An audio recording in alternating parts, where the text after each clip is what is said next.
This is really, I think, a really good image to help us with this as well. Okay.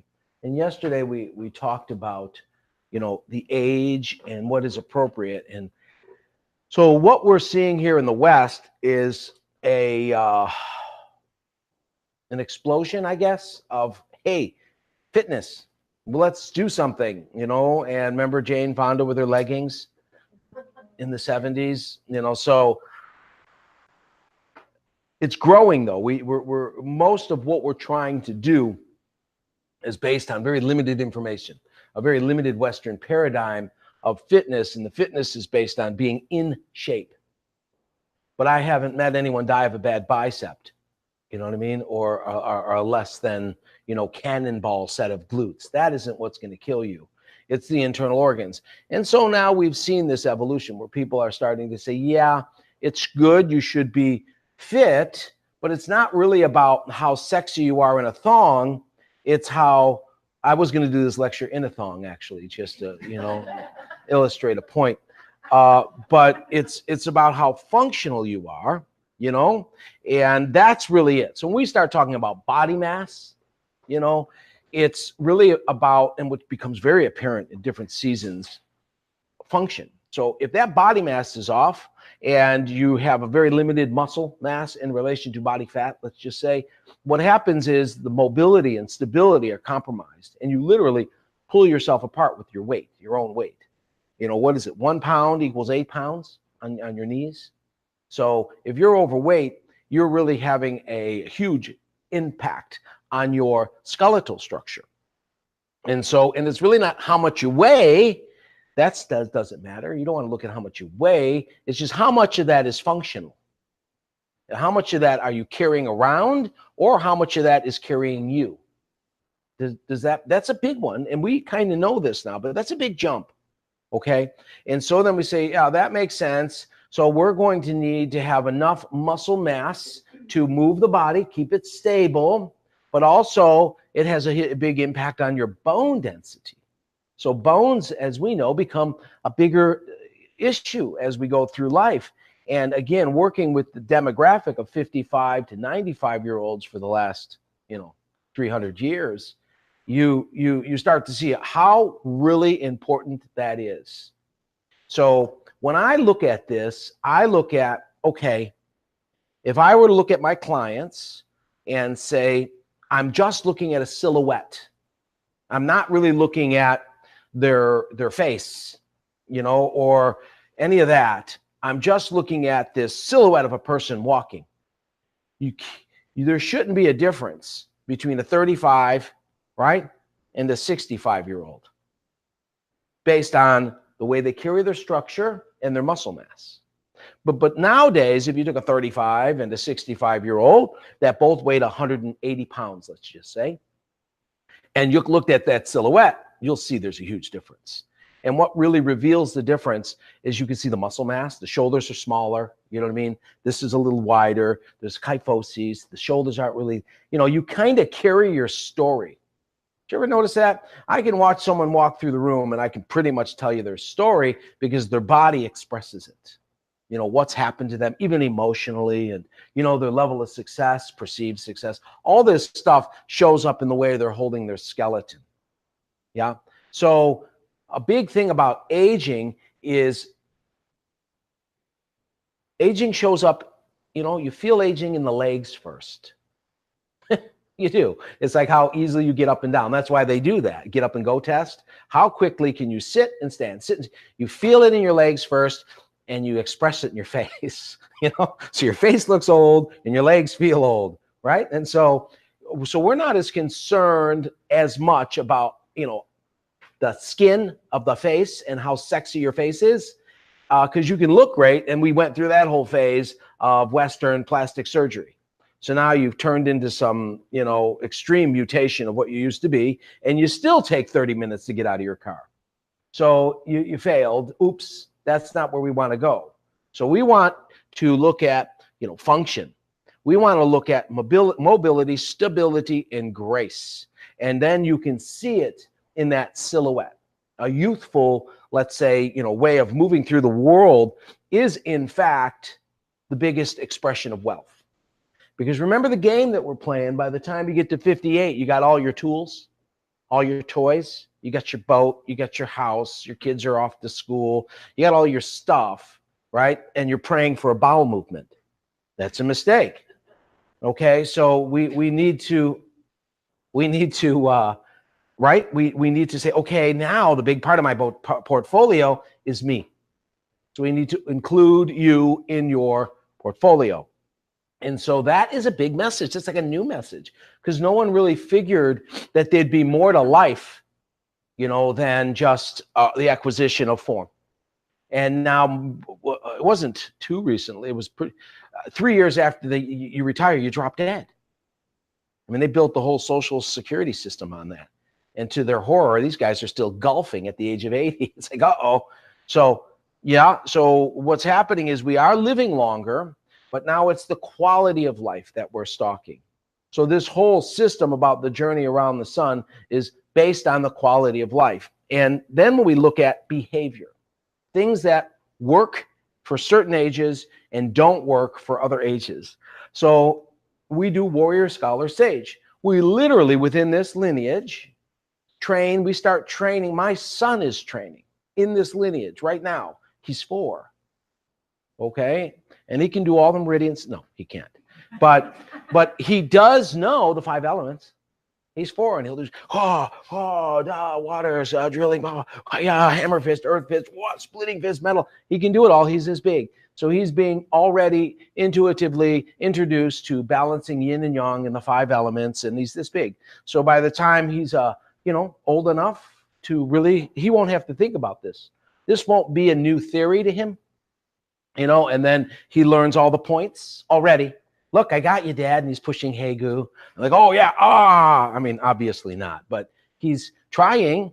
And so you can start the forming right away, laying the foundation, teaching him discipline. Yes, he has to say, yes, sir. We teach him all that.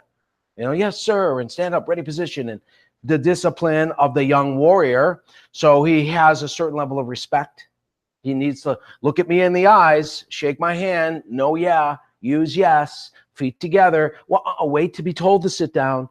So he's learning all of this in a controlled environment when he's doing his martial arts training. So he's getting ready to learn how to be the disciplined, so he's an asset to society. So he can learn this. Very important. It all ties in. So we call it, his black belt attitude. And he gets, every class, he gets a little star in his little book. And he said, how many stars do you have, Dad? I'm like, wow, I never thought about that. Jeez, I have a book this big, son. So, but, it's a lot of stars. So that's appropriate for him. There's a thing called Tong Zigong, where you tumble, you're doing tumbles, and you're doing flips, and you're doing jump kicks and all of that. Set his body now.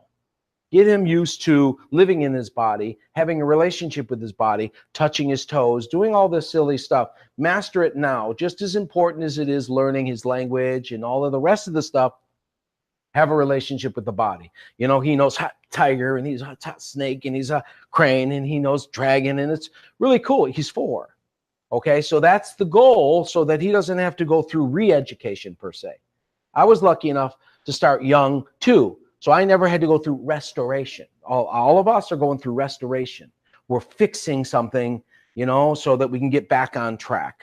These are seasons in life. But by the time, you start to get to that 8 to 33, then we have to be really deliberate about using the fire to our advantage. And that's when you can do, high cardio, and now I'm running, and now I'm doing all of that stuff. But the problem with this, dynamic activities, mountain biking and all of that, is you usually pay for it. So you're going to acquire an injury that you'll pay for when you're 50. So I spent years fighting. That's what we did. So I started Western boxing, and then kickboxing, and then full-time contact. I fought, and I fought, and I fought, and I spit out teeth. I'm still paying for that, my neck, all of this stuff. So you can't break your neck and not feel it when you're 50. And so you don't know that when you're a kid, though. You just think you're immortal, and you make a mistake. And especially if you're born in a culture that doesn't know either. So now we're starting to say, hey, dude, the blunt force trauma in the head, let's lower that. So we're starting, to realize that this kid's acquiring long-term brain damage. So we're learning this piece. So the problem is when you're past 33 and you're still engaging in these high fire activities, what was your medicine has now become your poison. We have to kind of see this. And when I was a boy, and a young man, my grandmaster was smart enough, thank God, to know this. So the training he took me through and the crazy stuff we did, he says, you got to do it now. If you're going to get good at it now. Go through the experience, embody the experience, do it to simply know you. And then guess what? You're going to put that away. Because we used to do, triple kicks and all kinds of crazy ground fighting and it was great. But, I think I got one triple kick in me and I'm saving it for like a wedding or something. So you can't do any of these things. At a certain point, it becomes poison. And we see people that hang on to certain, let's say, physical. But it's not just physical. It's also how we behave. Lifestyle stuff, right? Remember, you were able to stay up till 3 a.m. partying, and get up the next morning as fresh as a daisy, drop into the splits and go do it again. But now try it and it's a little rough. So sometimes we don't make that jump. And then the price we pay starts to really compound. So the food you eat, you better be asleep by 11 if you're over 50. It's, or you really start paying for it as far as the liver is concerned and your blood and all of that the next day. And so if we can learn to coexist with the timing, wear a jacket in the winter, wear a bathing suit in the summer is really the common sense, but we don't. We get kind of blinded. So as we go through this process, then it's like, okay, now I'm going into, 33 to 58. My big concern is not going to be, the high cardio high, but it better be body mass. That's Earth. Body mass shifts really hard between 33 and 58. All right. So, go get your bikini from when you were 32. Put it on. You're like, oh, what the hell happened? Okay. And so that's Earth, and Earth is kind of like clay or mud. It does change, but it is malleable. And this is a time when, muscle density and, body mass is a real important piece because we already know in our culture that has a huge impact on how well we're going to function. And it's less forgiving. So you want to set it now so that by the time as we get older and older and older, we can rely on that. It works. Now, the type of movement that we're doing, sure, we have to maintain flexibility, like yoga type practices and Dao Yin and Dao Yi type practices. We really have to maintain the strength piece, so that not only it's really preparing us also for a winter, because, as you're standing in that horse stance and as you're doing these different postures, you're basically, putting stress on the structure of your skeleton. And those little micro bends are telling your body you're not dead yet. So your bone density becomes, something that in play. So you're planting seeds now for this next season. Does this kind of make any sense? Okay. Then you get to 58 to 83. Now all things metal start to show up. Your skin is the first thing really changes. The collagen in your skin starts to change. Your lung capacity starts to change. Metal really kind of, if you want to think of metal, it's like it carves the block, so it keeps things up and in place. It cuts. It's an axe that's carving you. So this metal starts to kind of,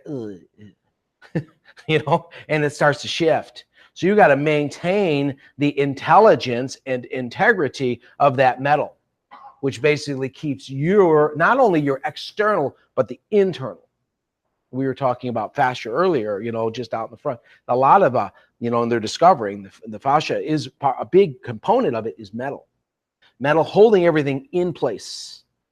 Very, very important piece. So hydrating it, highly oxygenating the skin and the, tissue, basically the fascia inside the body becomes a huge thing. But the problem is if you're not aware of that, you go the other way and you wind up, minimizing your movement and limiting your breath. The length and depth and quality of the breath starts to really decrease.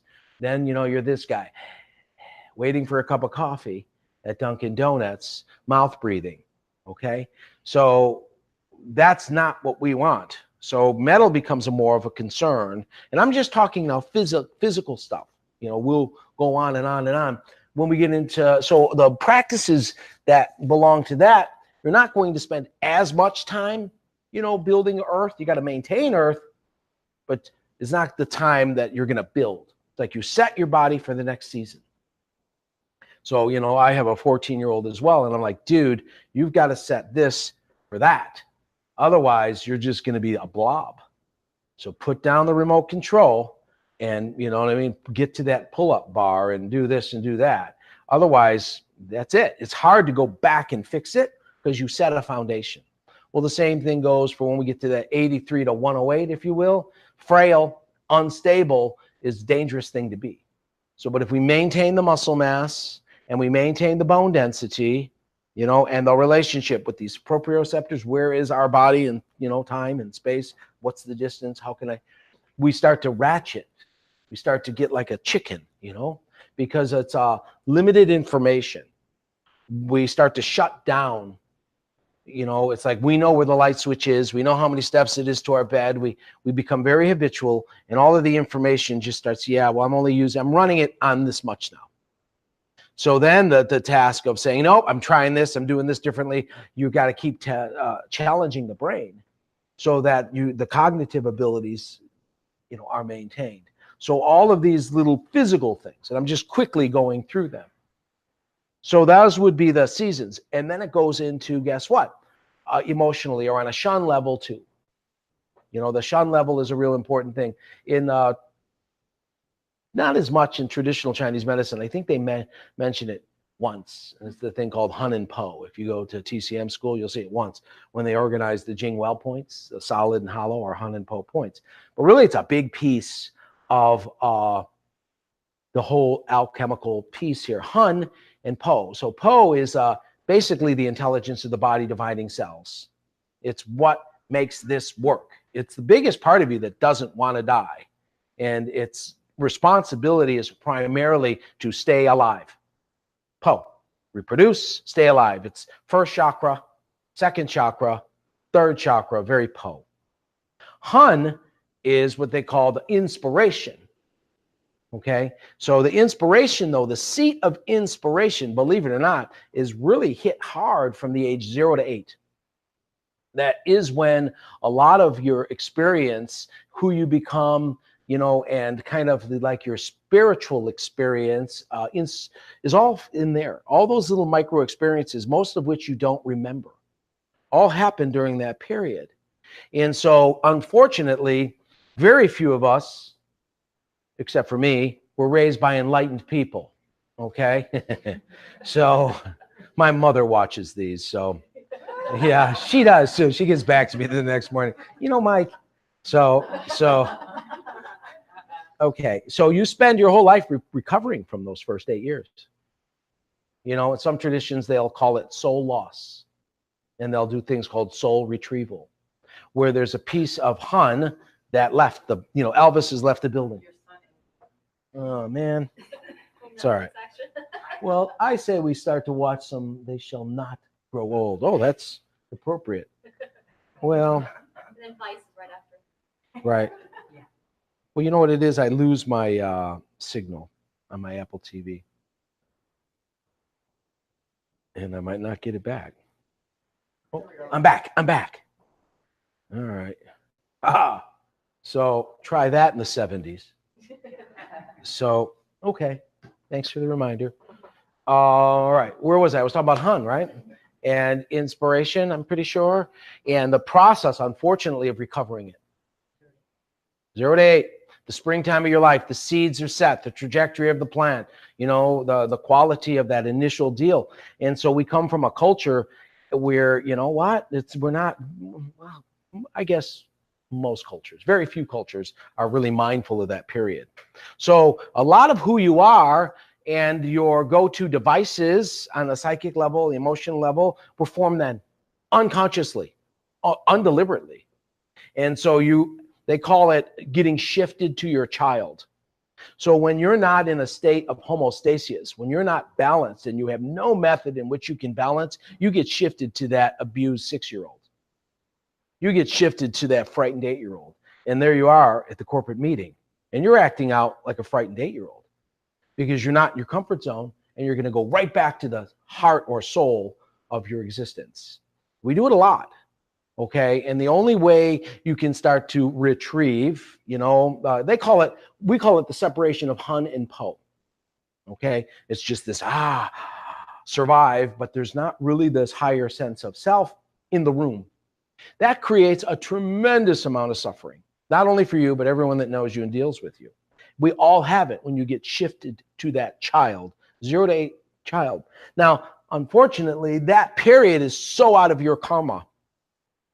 Well, this life, there's arguments, you chose who, where, and how you were going to be raised based on the investment of last time. It's a return on your investment. And that's up to them. And then once you get to autonomy, as soon as you move out of the house, then your own personal choices begin.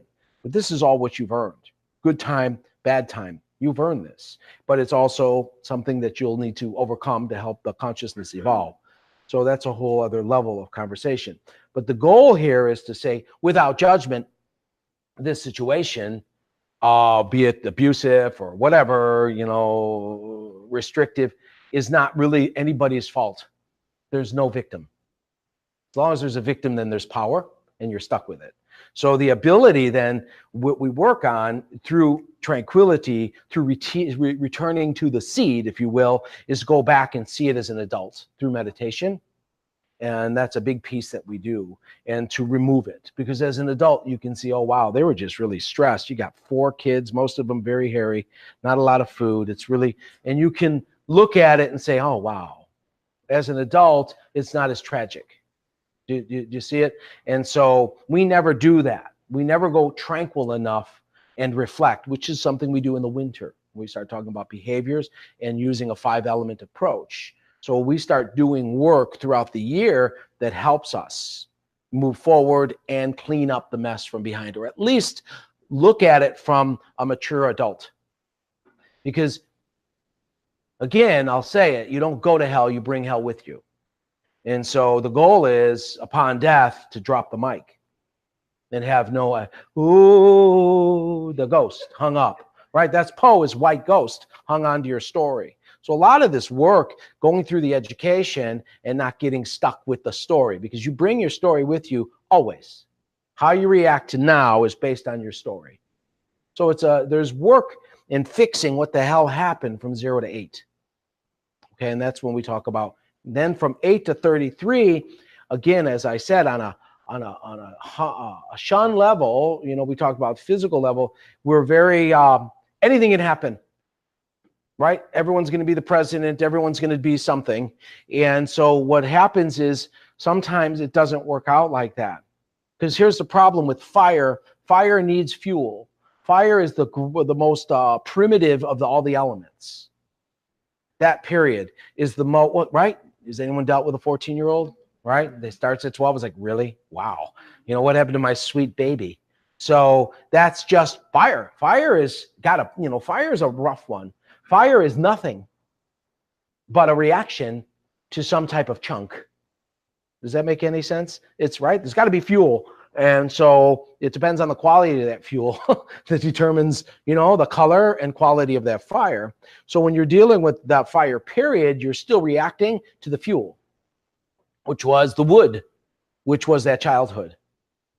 So now you go through that with no understanding and no discipline. And you're making life decisions because now I'm an adult, damn it. And you're covered with tattoos. You got a bone in your nose. And it's like, yeah, you're an adult. But that's what we do. That's fire. We do a tremendous amount of damage during fire. Very few of us cook a fine meal with the fire. We usually burn the house down. Because again, though, karmically, there usually isn't the good fuel source. Because you're dealing with a parent that's just as nuts as you are. The only difference is they've got a bigger story. We don't all grow up. We all grow old. Very few of us grow up.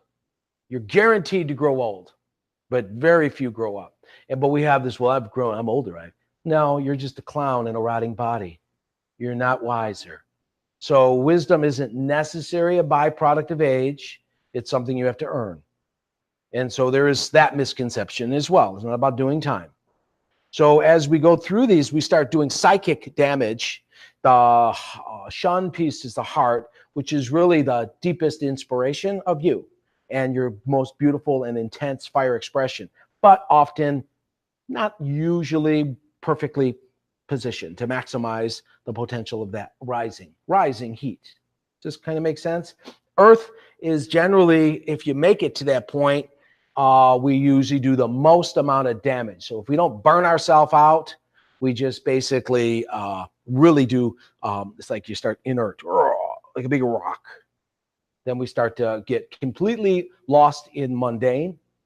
And most of our hopes are based on, what we want, what we don't have, what we never have. It's, you actually think your life is a convertible SL 500. Anyone know what that is? It's a nice, I had one. That's great. It's a funny thing too. When you get these things, then there's nothing there. There's much more joy in wanting than having, because that's, again, psychic projection brought on by that immature, still wood and fire thing. So, but we have to go through it, but often we don't. We lose ourselves trying to get it. So then you pay, with the earth piece.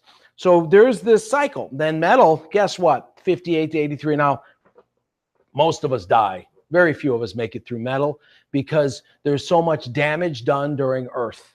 During metal, you've got to take your whole story and cut it away. Remember, metal is removing, and reshaping, removing waste. So it's often the looping of the story that starts to exponentially start to go and cut you down.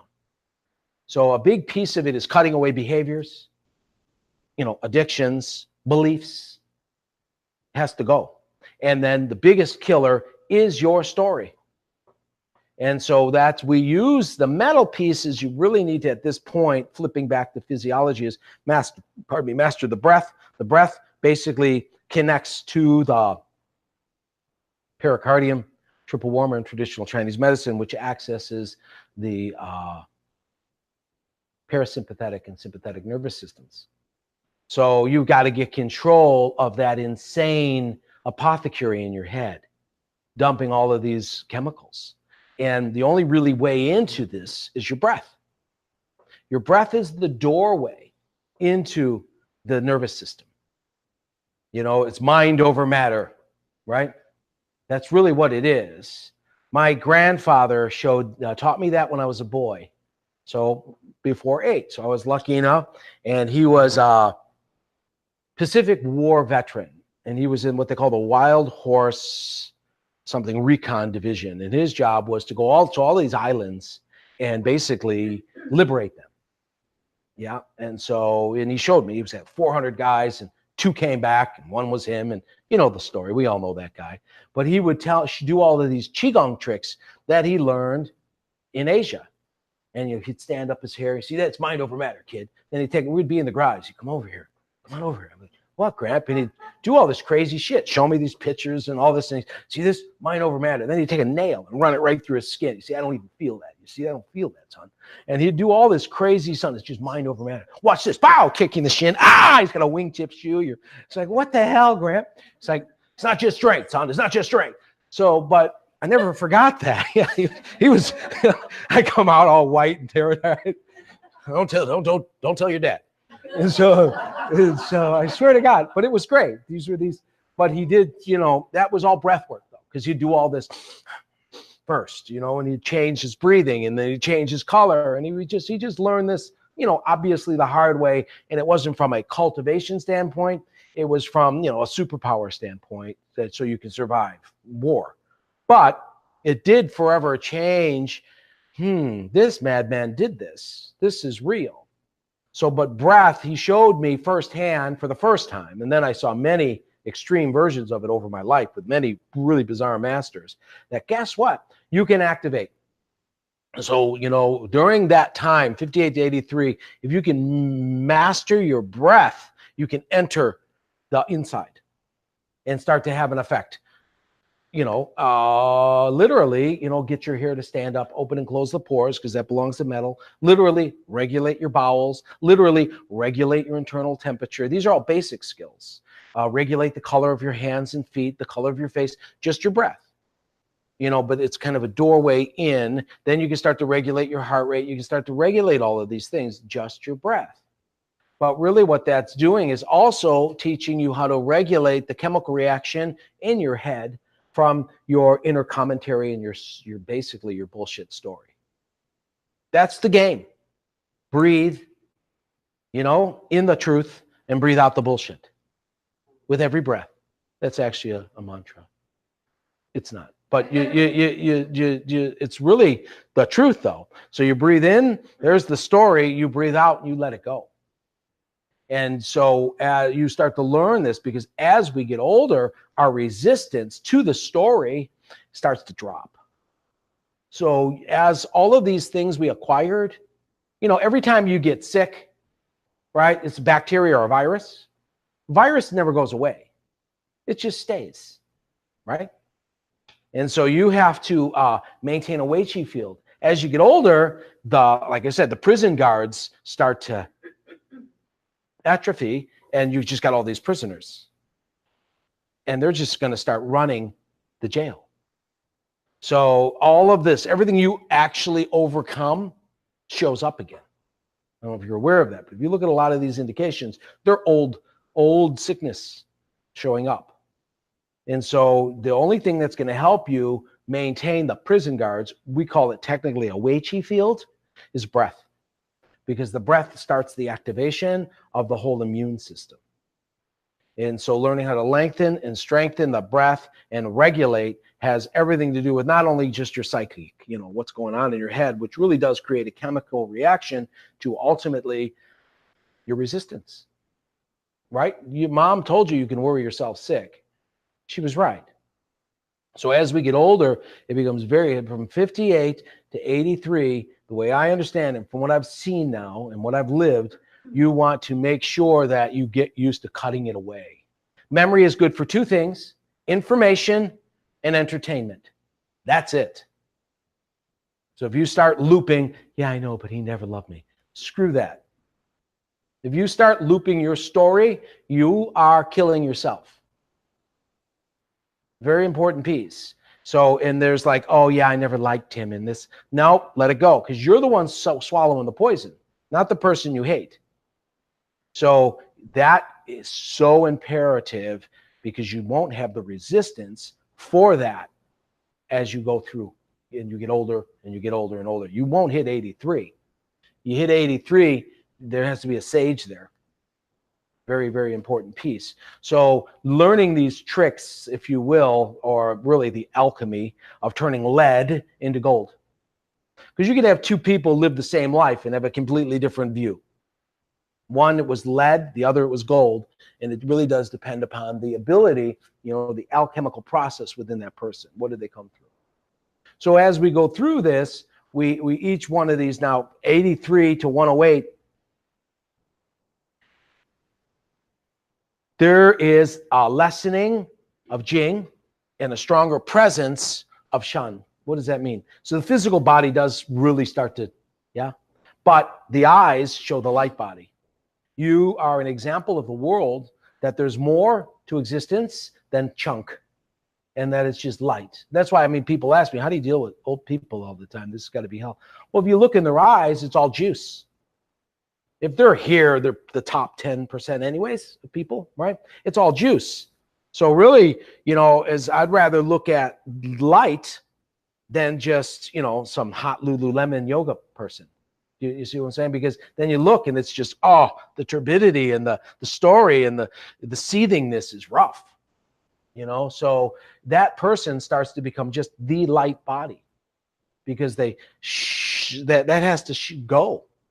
So their self, their story, their concept, their values, it's all based on the light.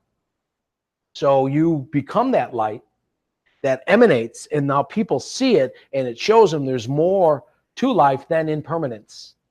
Because on that upward trajectory, it's the acquisition of all things impermanent.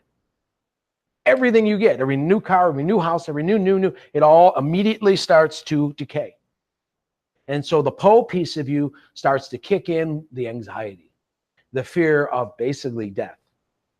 Because all you see is impermanence. But if you can see light, and you say, wait a second, this isn't all about stuff, and that person walks lightly, that person's heart is light, it's fun to be around them, there's no pensiveness, and when they do say something, every once in a while they hit you with the gem of wisdom, a humbling gem, and you're like, okay, they're not just a funny little old dude, this is heavy crap, interesting. And that molds you. A, it gives you security now, like now, but B, it gives you hope for tomorrow, because you need an example of what kind of space. We do two things. Backwards, we fix. During the winter is when we, tranquility, clarity, see the constant. We learn how, through meditation, travel backwards, if you will, and fix, revisit. You as the master, the person suffering, and when you were in your 20s or whatever it is, fix it by just observing it. And then we also project forward. So if you project yourself to 83 or 100 or at 8, you project forward and you see that person in their power in great detail. The first time I did it was for 33, and I started the meditation at 21. And it was amazing because I would sit there, and do my meditation and picture myself that day in that room, the smell of the room, the lighting of the room, the temperature of the room, what I look like down to the smallest details. Every day I would do that. This is what it's going to be at 33. And one day I was in that room walking past the mirror and I looked, how you have like deja vu? Blew my mind because there that dude was.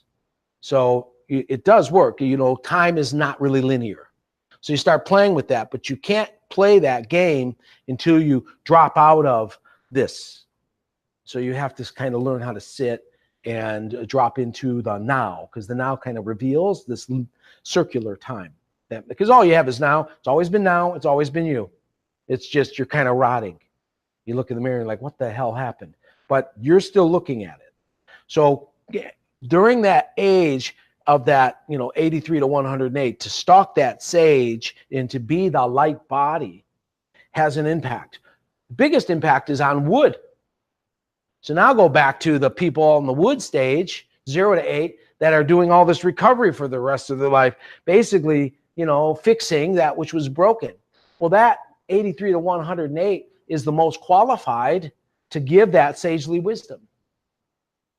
And to actually, your truest value is at the end of the circle because you now are at the beginning of the circle.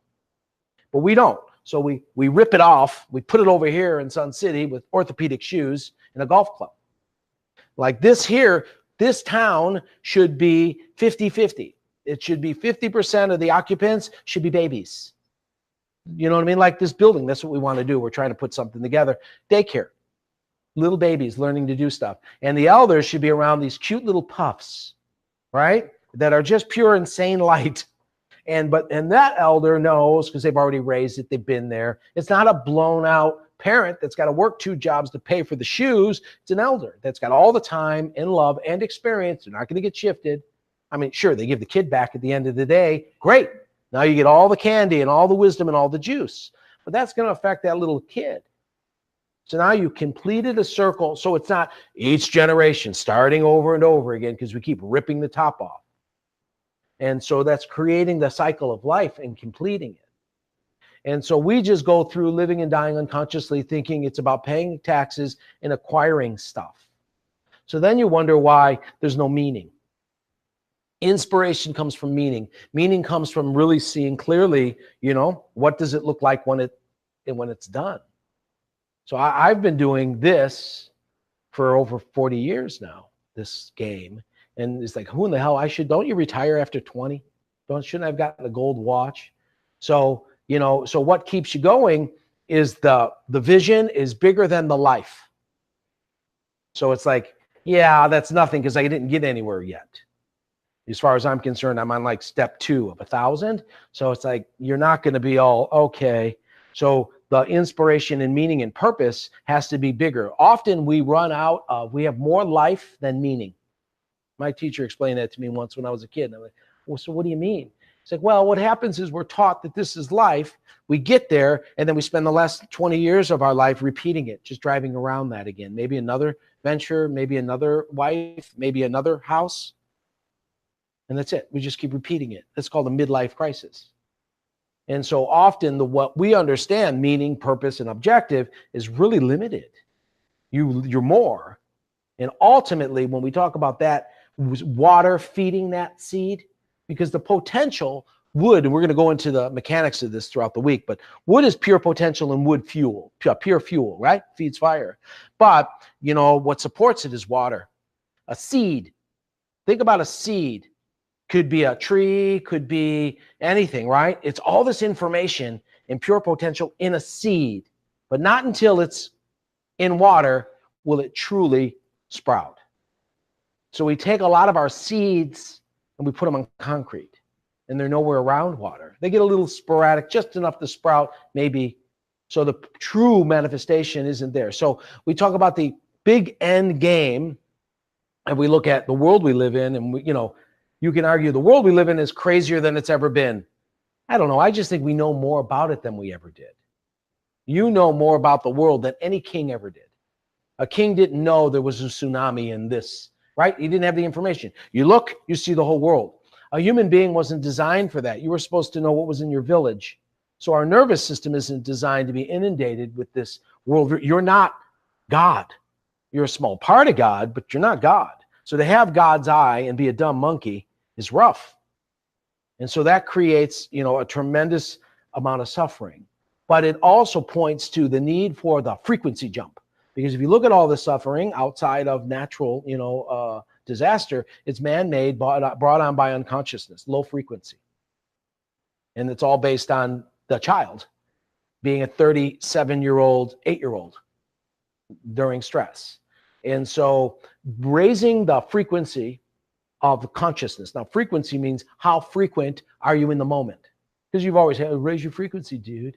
Well, what does that even mean? You know what I mean? It's like, so frequency is, I always use this. If this line is now, right?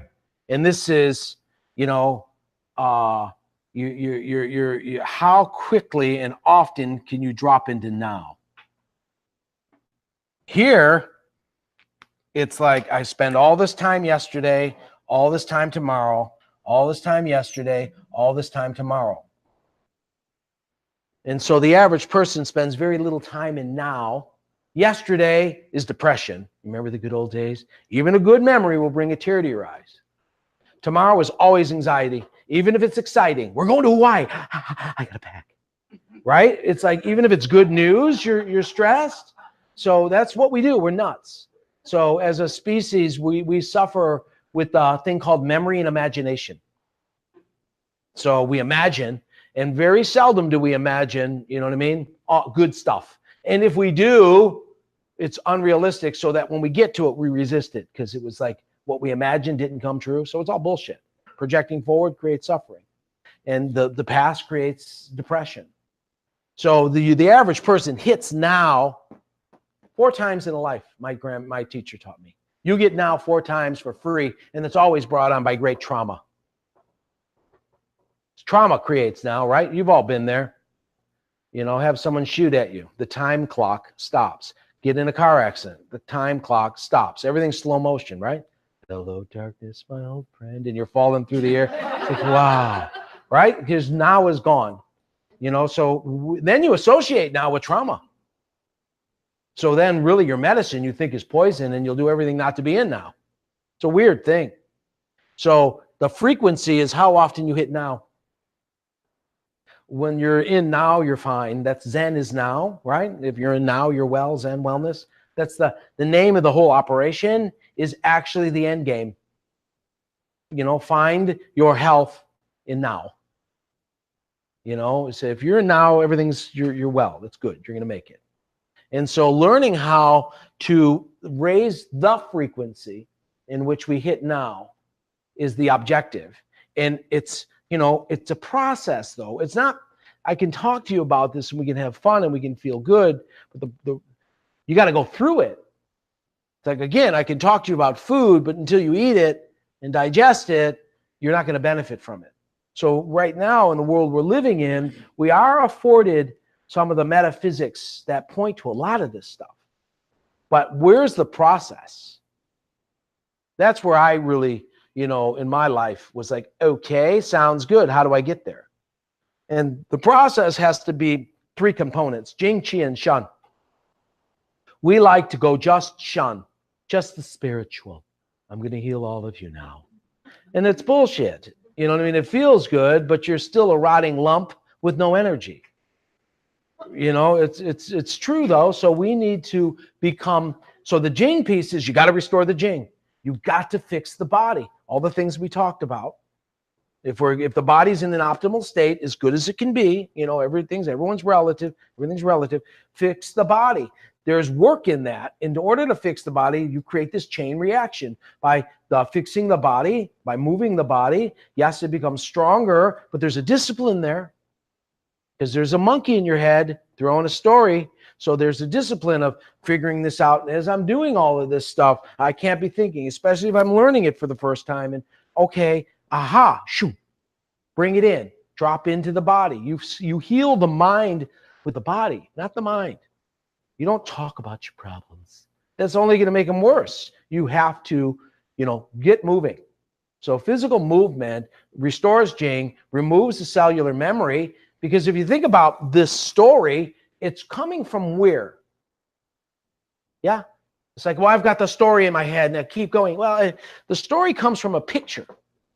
There's picture before words. Then before the picture was cellular memory. It's in you. It doesn't pop out of nowhere. It's not, you think it's random, but no, it's in your cells. Cellular memory. Have you ever played with it? I do. You know how many forms I know? How about this? Do you know how many forms I remember? None. I don't. But my body does. As soon as you start moving, it knows it's going to do this, and now I'm into that, and it just does. So I work with cellular memory all the time, actively. So I'm basically making sure this is on the thumb drive as opposed to that horror show. So you mindfully install stuff. You got, cellular memory? Great. I'll use that consciously. If not, it pops up. And there's this little horror show picture, and then there's your commentary, and then there's a picture, there's a thought, there's a word, oh no, and now there's an action. So we have to go all the way back and get rid of it. Make this white. It's a white forehead screen, and that which is on it is not random. By the way, if you really want to get heavy, all you are is consciousness momentarily residing in form, manifesting reality. And outside of form, guess what? Whatever's in your head is your reality. That's why you go back into form, because it's usually a horror story. So you want to learn how to create a pure landscape. Because if you think scary clown, it's scary clown. At least here, you got to go get one. You know, it's like a scary clown, yeah. So that's a whole other story. But we start learning this through the physical body. The standing practice is Qi, is guess what? There's a nervous system involved here to manifest that light body that we're talking about. And technically, they'll call it a thrusting vessel, in this case, Chong Mai. And so the nervous system, like in yoga, they say you stand not to remove karma, but to basically not acquire karma. And because the standing gives you the discipline to not act out. It takes a nervous system to basically, control the impulses of the mind. Standing practice helps build the Qi, but it also helps build the nervous system to protect you from you. The nervous system is a really important piece. We can say that's Qi, or the 6 Qi. Seated practices, so these are things we need to do to adhere to raising your frequency, not just buying a book and going to a seminar in Sedona. Okay? It's like, yeah, but you got to earn it. It's an alchemical process. It takes pressure. It takes heat. You got to physically change this. So you move, you stand, and then you sit. Everyone likes to go straight for sitting. You know, like I really meditate. Yeah, maybe, but it's hard, you know, especially if you want to go right into Chan meditation, where you just sit, no thing. And It's tough because you got A, your legs are killing you. B, you've got a horror story in your head. C, your breath isn't regulated. So you sit there, and often a lot of people, very few people succeed that start meditating, especially if you go with meditating, like, you know, when they go into just mindfulness, just sitting, no thought, pretty hard. So when we start meditating, we use inner alchemy, where it's like, yeah, but this is what I'm doing. I'm breathing up the spine. I'm visualizing it. Oh, I'm breathing down the chest. Okay, I'm seeing this blue, you know, come up, the red drop. Okay, now I'm looking at the 9, or I'm looking at the 6. And so I'm basically not allowing stuff to pop in by painting stuff in my head. Inner alchemy is all about, okay, I'm inhaling. Okay, this is pink. It's coming across. It's coming through my arm, past my elbow, to my shoulder, across my shoulder, up past my right elbow, right wrist, out the center of the palm. And specifically, it's going to be pericardium 8, entering and cooling the heart. And so it's all a mental stuff. So you get used to it, because the mind just wants a damn bone to chew on. So before you can turn it off, you've got to give it direct stuff. And you go through all this inner alchemy. So you're sitting, externally you're doing nothing, but internally there's this whole thing happening. And there's a million internal visualizations done. And then you will get that one moment where there'll be nothing. You drop into now. During that moment, you're reintroduced to let's say the primordial self, or the Tao. During that moment, you go home. And you're like, ah, wow. And that creates such a profound experience of inner peace, if you will, tranquility and clarity. There's the constant. You bring that constant with you. And every time you go home into the constant, this gets lighter. You can actively get involved in it more, because you actually don't give a shit. You can be a little bit more, yeah, whatever, because what are you going to lose? Can't. What you are, you cannot lose. You've always been. And so sit, stand, and move. Then that gives you a chance to drop into this constant. So externally, there's chaos. Internally, there's inner peace. And that's really kind of an equation. Now, it takes about a year. Really? Okay, what do you mean? Well, there's an elemental process, and we're going to explain it to you over the course of the year. And you know what? You got to learn the damn language. It's called redefining reality. It's about energy, form, and consciousness. Jing, Qi, and Shen. What? Well, okay. There's different types of Qi, and guess what? Elementally, there's about whooshing. There's really about 5 primarily shapes, and so you learn, oh, I see, these are the parts. Redefining reality. Your reality has just been your language, your culture, your career. No. Then, all right, there's action. So it takes, 1 year, 10 weeks at a time to look at each, elemental experience. That's the first year. Here's some depressing news. It takes 7 years to replace every cell in your body, while you're going through this process to become it. That doesn't mean you need to come here for 7 years, but you need to learn to know enough of it to stay on the diet so that you became what you ate. Does that make any sense? And so now it's not just let's feel good and talk about metaphysics. It's a real process that we can go through long enough to not just know, but to become. And that's it. That's really where it's at. That's why I have clients that have been with us for 20 years, and that they enjoy it, they do it. You don't have to, doesn't matter.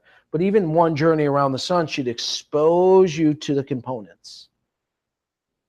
That's a very important piece. Okay, any questions? That's a lot of stuff, but how can is there anything I can say or expound upon to help you further understand this process? Because understanding the process is a big piece of whether or not you'll be successful in it.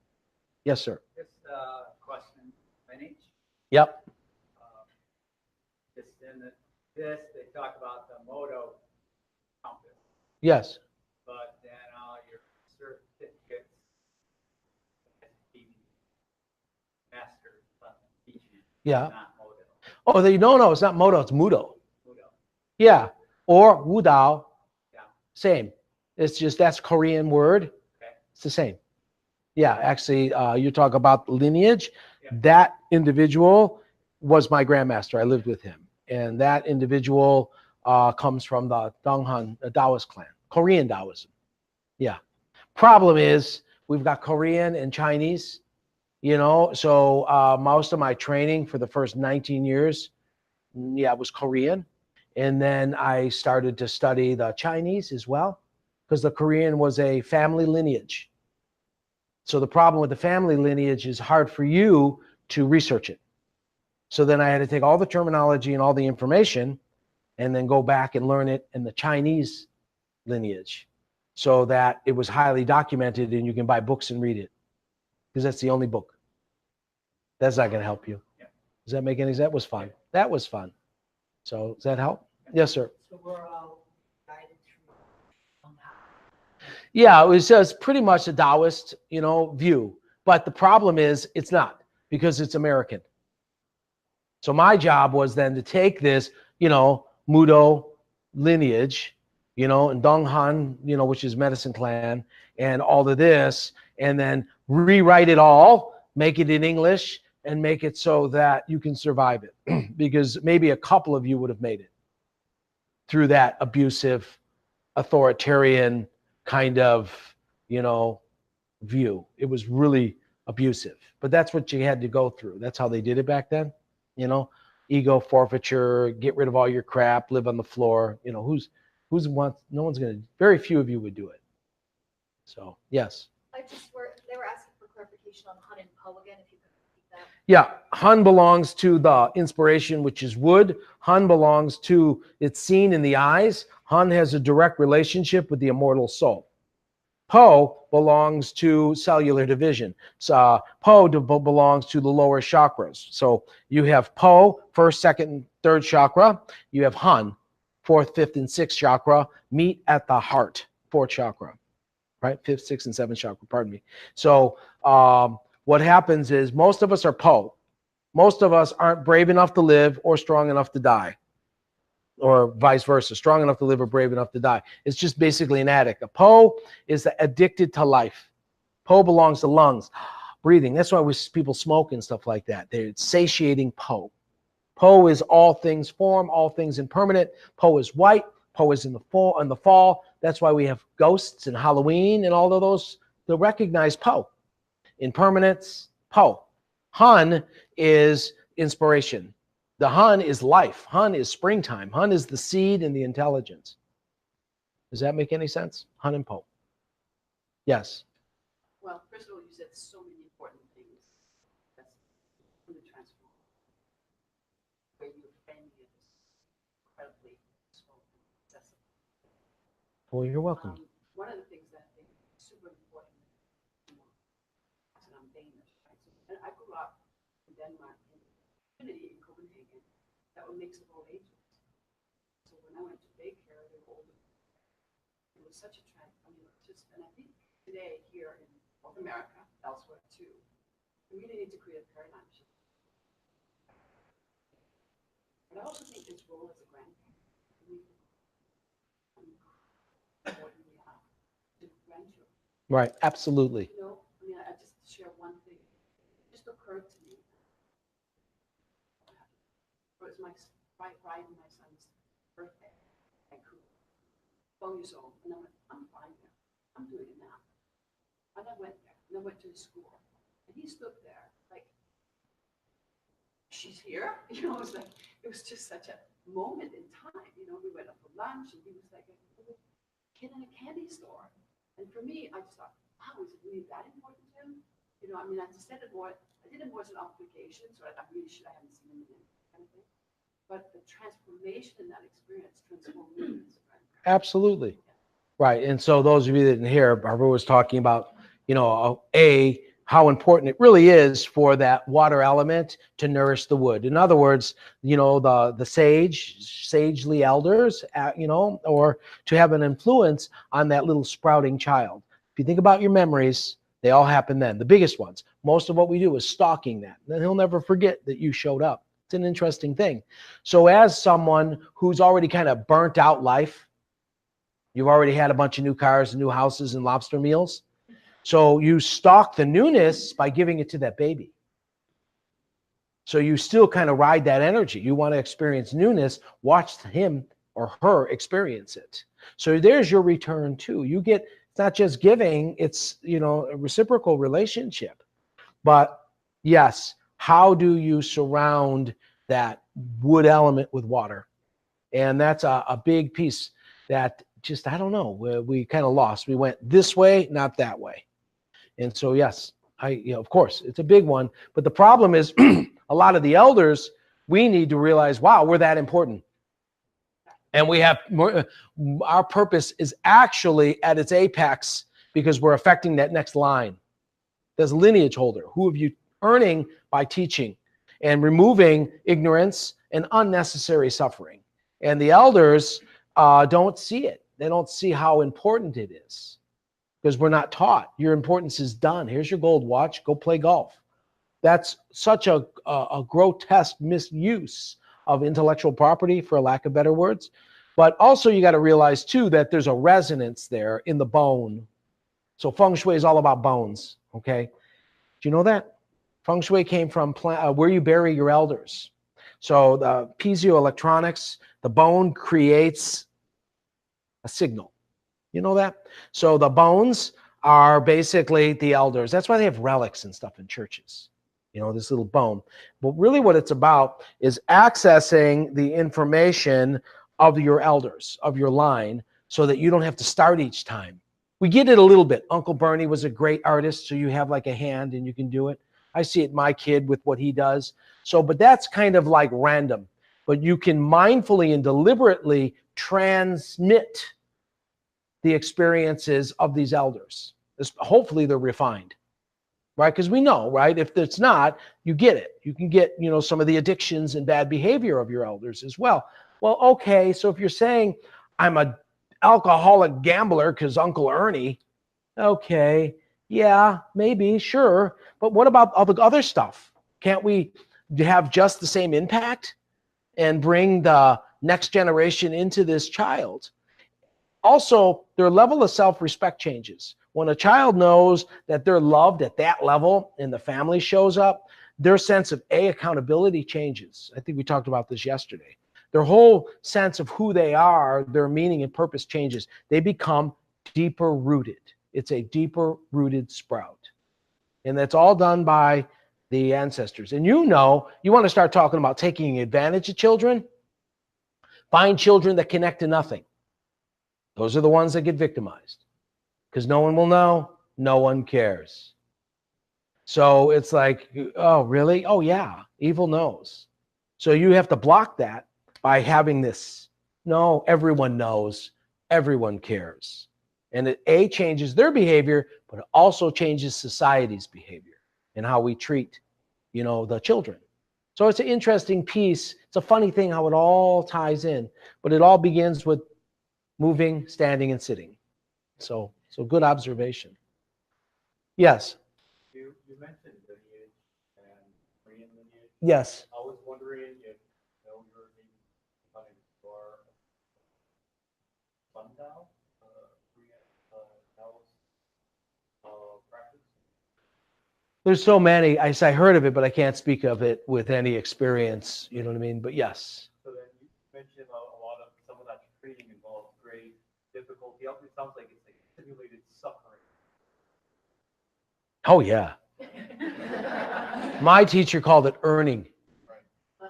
Earning this life. You're not here for a good time. You're here because you earned it. If you were qualified, you wouldn't be here. You're here because you earn it. You owe. So you earn life by removing karma. And it's, you know, good times don't make strong people. You know? You're talking about the traditional practice and the practice of knowledge. Okay, that's a part of it. Absolutely. And so you are saying that the two of you have here. Correct. And then you are interpreting for like, but then how can we live in the now and how can we That's such a great question, because question is, wait a second, you're saying that you have to interpret in a manner in which we're not going through the alchemical furnace, you know, the earning. How are we going to earn? Right? That's a really good question, because I would ask that all the time.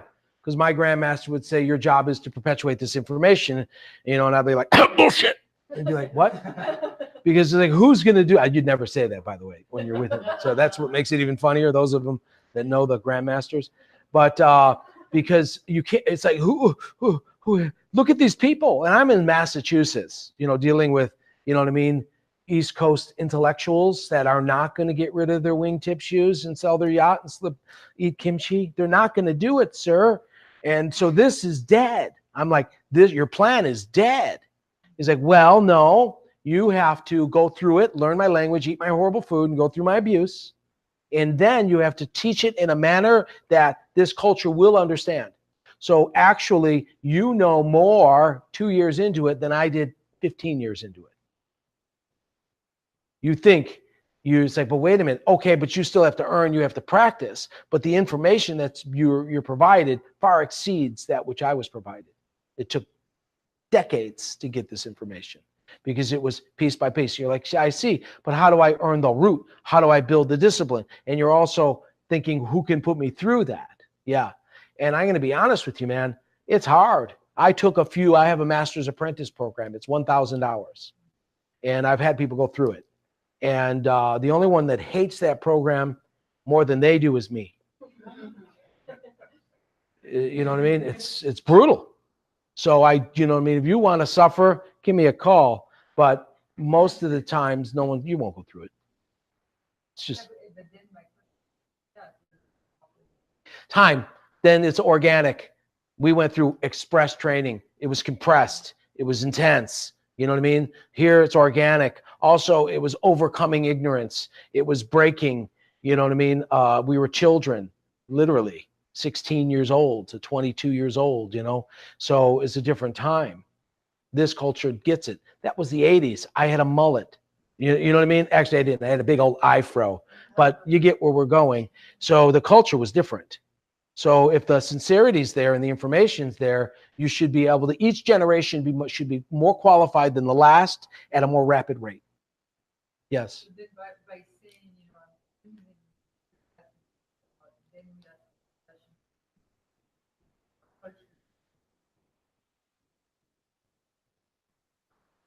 Yeah. You lost me. What were you going to say?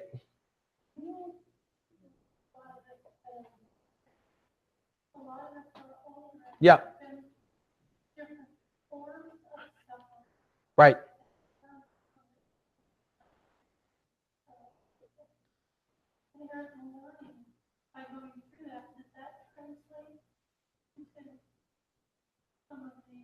No, complete waste of time.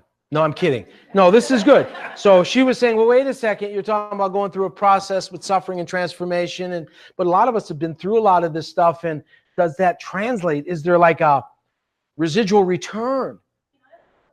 I know. Well, let me explain something to you really quick. Okay. This is a great point. So I've literally trained an army. And this is what I found. Most of the people over 50 really suck at this. You're horrible. You're really bad. It takes discipline to watch you destroy these forms. You know what I mean? It's like, you know what I mean? My artwork is just being destroyed. But here's the good news. But if I take a 16-year-old, they spank it. They're all chow, and they're in a low po. Wait, hut. But the problem is they're mudo. They're just physical. So I can go really far with their body, but they're imbeciles. They have no respect. They haven't taken the life beatings. They don't appreciate the information. They squander the information. So I spend a lot of time teaching them black belt attitude. No, say yes. No, look at me in the eyes. No, stand with your feet together when you address me. Don't sit down until I say have a seat. No, I'm teaching an imbecile. I spend no time teaching any of my clients basically what we call a black belt attitude. If you didn't have it, you wouldn't be here. You've been beat. If you were a clown, you wouldn't be here. So if you're sitting in this room, you know all of that. So you have wisdom. I waste no time teaching you the value of the information, teaching you how to, no, you're elders, most of them. You're like, I hold like grandson. I'm not going to teach you respect. My job is to nurture and care for you and give you information. You're so far ahead. You have so much more life experience than me. I've got to give you the medicine. These clowns, I got to give them the discipline. Do you see what I'm saying? So no, you don't look as good, but you're way better. Does that make, no, it's true, because I've done it. I've done it. So I spend a lot of time with these amazing athletes, and they're imbeciles because they fall in love. They move to the Cape. They do all kinds of crazy stuff. They don't make their payments because, you know what I mean, they bought weed. It's like, dude, you spend so much time dealing with what we call youthful folly, which is my karma, by the way, and my sigil, taking the untaught youth and training them. So with this demographic, it's a gift, because I don't waste any time talking about the value, the meaning, the purpose. Show up on time. You don't quit, you die. These people quit. Do you see? It's like it's totally different. And you're talking about a guy that spent years trying to convince people, and it's discipline, it's self-respect, it's punctuality, these silly ass life skills that are needed. But I did my time. This demographic, none. It's just go straight to the heart.